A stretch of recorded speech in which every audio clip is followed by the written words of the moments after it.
I was thinking about Thor Ragnarok recently. I don't remember why. I guess because it's great. And honestly, it's difficult to pick that movie apart because it's so goofy, which is very good.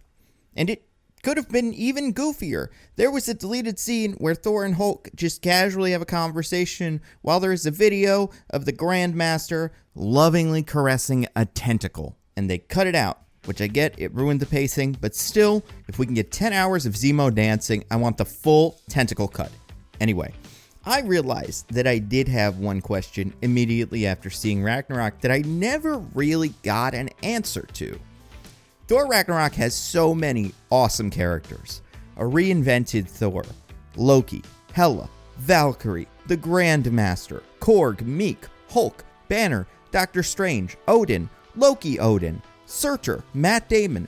So many fun and memorable fictional characters. That's right, guys. There is no real Matt Damon. He is a fiction. Anyway, I looked at the list and I said, hey, wait a second. Who's that guy over there? The one standing with Hela. Oh, yeah. Skurge the Executioner. Why is he in this movie? That was my question. And now, nearly 4 years later, I still don't really know. In Thor Ragnarok, Skurge is the new Asgardian in charge of opening and closing the Bifrost, since Heimdall has fled the city. And he's kind of a goof, trying to impress women with his shake weight, getting slimed, being slower than Thor. Then he allies with Hela because she asks him to, and he isn't doing anything else at the moment. And also, he doesn't want to get speared to death. Then, a whole lot of nothing. Then he dies, sacrificing himself to save some Asgardians. And what? Why? Why bother with this character at all? He doesn't do anything significant to further the plot. In fact, the movie needs to invent scenarios to keep Skurge involved. And he doesn't have any interesting characterization. It's funny to watch him shake weight, but that's about it. And frankly, it's funny to watch anyone shake weight. That's the whole thing. And at least that's intentionally funny. Not to nitpick, not unlike my podcast, Mostly Nitpicking, but out of all of the bad disguises in the history of cinema, Skurge's might be the worst. Who does not see him? Oh, it's just some bald old lady decked out in blue armor with guns who doesn't look anything like that person that was gonna execute us earlier. Let her through. And I love Karl Urban as much as the next guy. That's why it bugs me that he was kind of wasted. And in the comics, yeah, the Executioner, he isn't Loki or even Malekith. He can't be the sole big bad in a Thor movie, but he can do something. Anything. He has an axe that we never see him even use in this movie. Why bother? And I would bet that Skurge the Executioner is in this movie for 3 reasons. Number 1, sell toys. But that's everybody. Number 2, in the comics, Skurge is famous for sacrificing himself, so they wanted to do that here. And then 3, the big one, Hela needed someone to talk to. Someone to explain her plan and backstory to after she wasted the Asgardian army. Skurge did those 3 things. However, that is, without a doubt, not the most interesting thing Skurge could be doing in this movie. Not even a little bit. In fact, there's another part in this story that he can play that Skurge fits into pretty well, and it gives him more fun things to do, as well as potentially leaving him free for future movies. Although if you really want the sacrifice, I can do that too.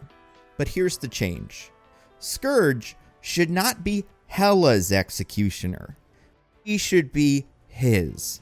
So I'm going to walk you through how this change would affect Thor Ragnarok. Because here's the thing about redemption arcs. You don't really need to do them if your character didn't do anything wrong. Skurge never kills anyone, he doesn't sell anyone out, so his sacrifice feels incredibly cheap. And since Skurge hasn't been the executioner for more than a day or however long this movie actually takes place over, he doesn't get any history. We don't see Skurge develop or know what he was. We meet him and his vibe is yeah, I'm nice. And then he switches sides again, and then dies. Skurge also doesn't have a reputation. he isn't some noteworthy warrior, because if he was, we could maybe use that to build a redemption arc. If all of the other characters give us an idea of how he behaves, and that's suggested to have gone on for a while, then we don't need a ton of development here. That reputation can get us through the setup and we can start the arc. Like, maybe he was especially cruel as an Asgardian soldier, so it seems like he would align with Hela, but then he doesn't. Like, that's a way you could do that character. And just have all of the characters say, oh man, that's Skurge, watch out for him, he executes everybody. But this Skurge can't have a history. We haven't seen or heard of him before, and he isn't working with Hela for more than a day. Even Thor doesn't really seem to remember him when they meet. It almost feels like he's being polite. He's like, oh yeah, we fought together that one time. Oh, right. Yeah, Skurge. How's it going, man? Yeah, it's great to see you. How's the whole thing going? That seems like a... Yeah, anyway, I gotta run. It was really nice talking to you, Skurge. We'll chat. Text me. So it doesn't work with Hela, because Hela just shows up. But what if Skurge had been working as the Grandmaster's executioner for a while? After all, time moves differently on Sakaar. Maybe Skurge has been by the Grandmaster's side for hundreds of years, executing failed champions and uncles or cousins or whatever, and now he has a reputation. But Nando, you're saying, but you're saying it way more dramatically like this. But Nando, you're saying, we need Skurge on Asgard, otherwise, who's going to be the one opening and closing the Bifrost? That's easy, random citizen. One of Thor's friends. You got the Warriors 3 just sitting around in this movie doing diddly. Like, sure, Hogun gets to face off against Hela, but what about those other two? Let's have them both be the new protectors of the Bifrost. It's apparently what they do when Skurge is busy cleaning anyway, as evidenced by Hela's return to Asgard. Hell, you can even do some of the same gags if instead of Skurge, it's Fandral opening the door. He's the handsome ladies' man of the group, like he can show off his stuff, guns, shake weight. And if Fandral and Volstagg open the Bifrost, they get to see Thor. We get two of Thor's best friends interacting with Thor before their imminent death. That would be nice, wouldn't it?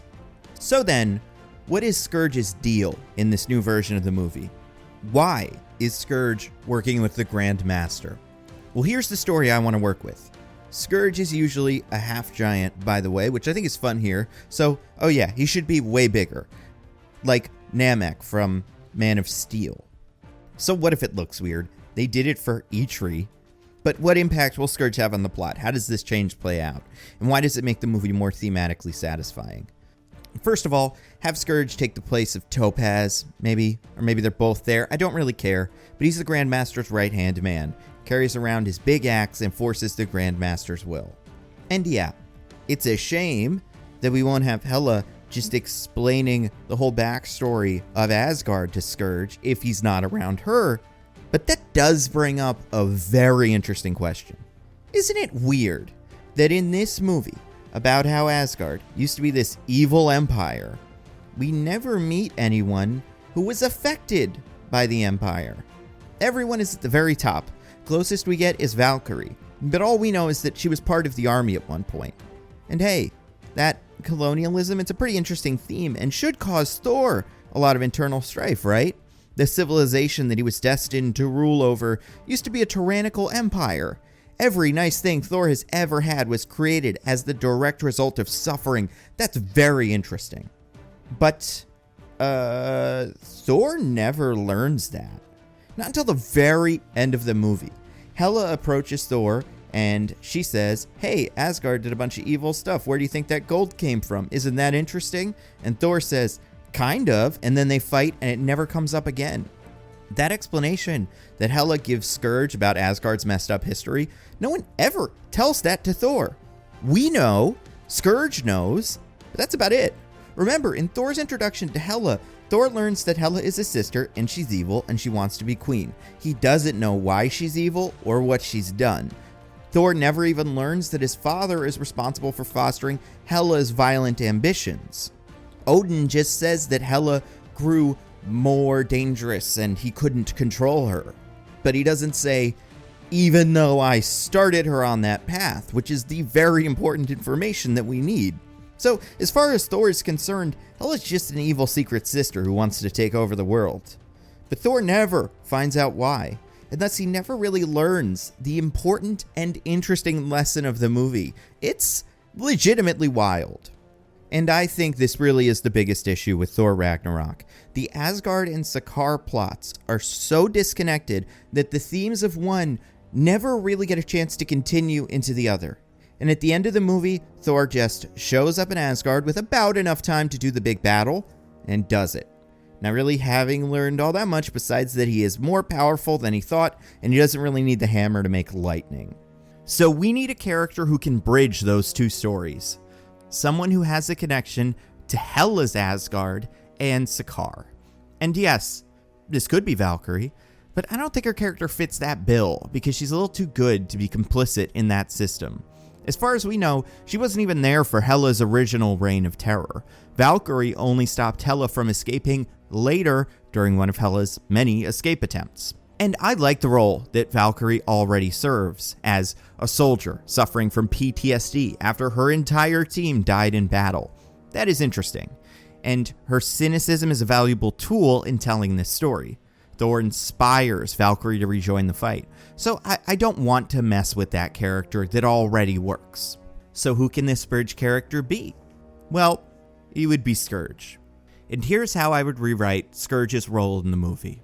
The first big change I want to make, before any of this Executioner stuff starts, just to get into one of the themes that we'll explore later, when Odin, Loki, and Thor are talking, right before Odin dies, Odin talks about how Hela will destroy Asgard.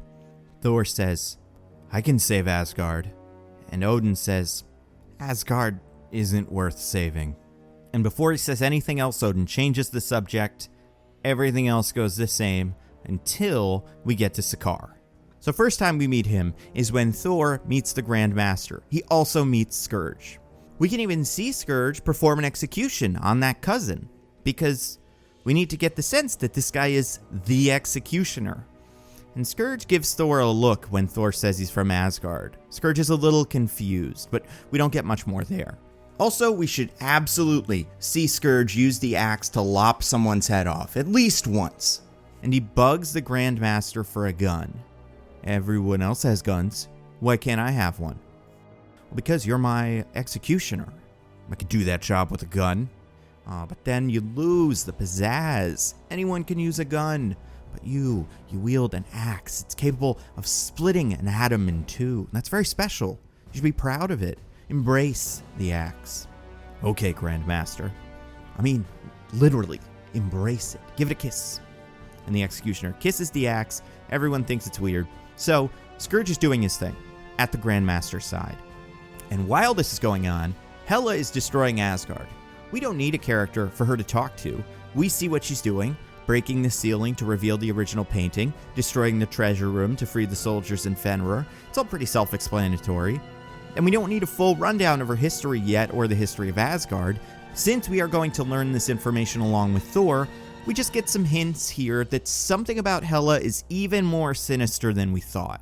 Rest of the story goes about the same, until the escape. Thor frees Korg and starts the riot. Valkyrie and Banner get in Valkyrie's ship, while Thor and Loki go to steal one of the Grand Master's cruisers. We see the Grand Master make his big announcement, someone needs to find my Lord of Thunder, and Skurge gets an idea. Thor and Loki have their talk, they do get help. Loki betrays Thor, but Thor anticipates it and uses the obedience disc on Loki. And as Thor is approaching the Grand Master's ship, Skurge appears, and we get this exchange. Skurge says, I was just a kid when she stormed in. My family wouldn't fall in line, so she slaughtered them. Thor says, Hela. Skurge says, under his orders, your dad, all dead. But before she got to him, they used a little magic to send me off of Jotunheim. And I ended up here, planet of lost things. Grandmaster found me, made me his executioner. Everything Hela did, she did because Odin told her to. Why? Why? Where do you think that gold in your fancy throne room came from? The jewels, materials for your hammer, Jotunheim, Valheim. Nidavellir, all of the realms. Odin took their treasures, their weapons, and he built Asgard with their blood. That's not true. Ask your friend 142, she'll tell you. I'm going to stop Hela and save Asgard. Asgard isn't worth saving. Then Thor, now pretty emotionally distraught, fights Skurge. Thor doesn't have weapons, so this fight can be pretty challenging. And hey, now we get a fight where Skurge is using his big giant axe. That's fun. And Skurge is way bigger than Thor. But Thor uses another big ol' lightning blast and knocks Skurge out. Thor runs into the ship, closes the door. Skurge comes to and calls the Grand Master. I found Sparkles. He's stealing one of your ships. Which ship? The ship. Not the Commodore. That's my favorite ship. It's where I know. At this point, Thor's about to take off. What do you want me to do? Well, stop him. Follow him. Retrieve that ship and I will give you anything your heart desires. Can do. Then, Skurge sneaks into the landing gear like Toy Story 2, and we don't see him for a while. So Skurge has a new origin. He was a victim of Hela's original reign of terror. His family was massacred when they didn't submit to Odin's rule, and they sent Skurge away, like a Superman, and he ended up on Sakaar. This presents a Skurge that is a way more sympathetic figure, even than the one in the real movie. That Skurge doesn't really do much of anything. He goes along with Hela's plan until he doesn't. This Skurge was victim of a terrible tragedy and spent his life doing things to survive. He is making choices, which makes him far more relatable to an audience. And also, this Skurge has new information he can give to Thor before the third act. Thor is forced to acknowledge that Asgard was an oppressive empire and may not be worth saving. Thor can even confront Valkyrie, who never told Thor about this, even though she'd heard about it, because she didn't want to think about it herself. When Thor asks why Valkyrie's even helping, she says, well, first, revenge from earlier, and second, I don't know, you convinced me that people are worth saving, because that's what heroes do, yeah. And that sticks with Thor, but he can't quite put it together yet. Then we have the Thor and Hela fight, goes mostly the same. I want to tweak the Thor and Odin conversation a little bit, since Thor has interesting new information. Thor says, Father, why did you do it? I convinced myself that it was what my people needed. Order, safety. But really, I just wanted the throne and to destroy anything between myself and the 9 realms. I know now that I was a fool. What am I supposed to do? Knowing this, knowing Asgard is a lie. You can do better. Learn from my mistakes and become a truly worthy king. Thor says, can Asgard be saved? Odin thinks and says, no, but I don't think that's why you're here. Then Thor opens his eyes, sees his friends all cornered, gets a burst of power, electrocutes Hela, fight continues. While the big fight is going on, Skurge crawls out of the Commodore. He gets ready to pilot it back to Sakaar, but he sees something in Heimdall's observatory, and he smiles. Skip a bit forward. Hulk is busy with Fenrir, the rest of the Revengers are out of ideas, and Thor thinks back to his conversation with Odin. And something clicks. Asgard isn't worth saving. Valkyrie says, what? Asgard was built on lies and suffering. We didn't come here for Asgard. We came here for them. Loki says, are you thinking what I think you're thinking? Thor nods. Let it burn. Loki leaves for the treasure room. Thor and Valkyrie fight Hela. They're both incapacitated. Hela spears the ship holding all of the Asgardians. And as the undead soldiers start climbing the spike, we hear, hey! Hela and the soldiers turn their attention down the Bifrost to Skurge, who is holding the 2 guns. Thor says, Skurge. Hela asks, who is this? Skurge replies, I'm the Executioner. And Skurge kills the undead soldiers and frees the ship. Then Hela kills him. The end.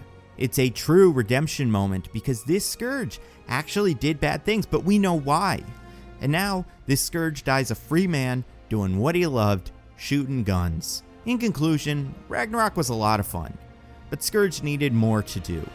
And also, Thor needed to grapple with the imperialism of Asgard's past, or at least acknowledge it. So, This one small change solves both of those problems. Skurge is the Grandmaster's executioner who has a past with Hela that he can explain to Thor. And man, I would love that because I am a huge Karl Urban fan. Met him once at a con, super nice. I even took a suggestion from a tweet and looked at all of the Karl Urbans to figure out which is the best. Made a 5-ish minute long look at which Karl Urban would win in a fight, and I do believe there is a correct answer. And you can find the version of this video with that extra bit on Nebula. For any of you guys who don't already know, Nebula is a creator-owned subscription streaming service which I helped to create.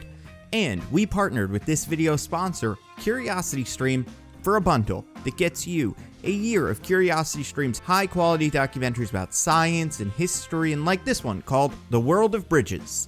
I don't know, maybe you're a big bridge fan. You heard the Thor movies had a very important bridge and you said, sign me up. The series, which I liked, is very cool. It's about lesser known historic bridges like this aqueduct in Wales. Like I said, it's cool. So, if you want to get access to that bundle that includes Nebula and CuriosityStream, a yearly subscription is only $15, which not only helps support us, your favorite creators, but it also means you don't have to watch sponsor reads and you get to see Nebula Plus content. Here's a little tease of the Karl Urban bit. Then there's Billy Butcher. Here's the thing. While he talks a big game, I wouldn't say Show Billy does anything all that special. Yes, he beats up an invisible man, but anyone can do that. It's very easy. The link is in the video description. It's curiositystream.com/Nando. Go check it out. As always, I have to give a humongous thank you to everyone who continues to support the channel on Patreon. You guys are amazing. You want to see your name up here, get access to videos early, other cool stuff. You want to be part of the Patreon exclusive whiteboard videos that we do every month. You want to be part of the Patreon exclusive monthly book club. This month we did Midnighter, which I'd never read before. Very interesting book. Oops. Throw in any amount of money. It's super helpful. Great way to support the channel. Patreon.com/NandoViewMovies. You have no idea how much I appreciate it. Also, I don't say this as much, but this rules of YouTube. Like the video, comment on the video, share the video. Twitter, I'm twitter.com/NandoViewMovies. That's my Twitter account. If you retweet the tweet with the video in it and say something nice, I'll retweet that tweet. So we'll share all the stuff. I mean, if you like the video, just tell other people about it or bring it up in casual conversation. That's all. It's all good. Whatever method you have for sharing videos, information, things you like, share away. Also, listen to my podcast, Mostly Nitpicking, where every week me and my friends DJ and Diggins pick apart a piece of pop culture by looking exclusively at the details. We just finished all of the Fast movies, which is, I'm thrilled to be finished with them. Not that I don't like them, just, it's going to be good to do a different kind of movie. We're going to be doing all of the big summer releases. I cannot wait for the M. Night Shyamalan movie where people get old on the beach. That's going to be something. You can listen to us wherever you listen to your podcasts. We are at NitPickingPod on Twitter. Last thing, speaking of Twitter, follow me on Twitter, Instagram, Twitch, TikTok. I'm NandoViewMovies on all those platforms. I'm streaming on Twitch every week or so, depending on when I'm free. I don't have a schedule yet, which is something you're definitely supposed to do. I'll figure out one of those soon, but as you can see on the channel, I've been making those Twitch streams into small videos and putting them out, and people seem to be enjoying them, so I'm going to probably keep doing that. So if you want to be there when it's actually recorded, follow, subscribe, whatever the verb is, to my Twitch, twitch.tv/NandoViewMovies. That's all I've got. Stay safe. I'll see you guys next time.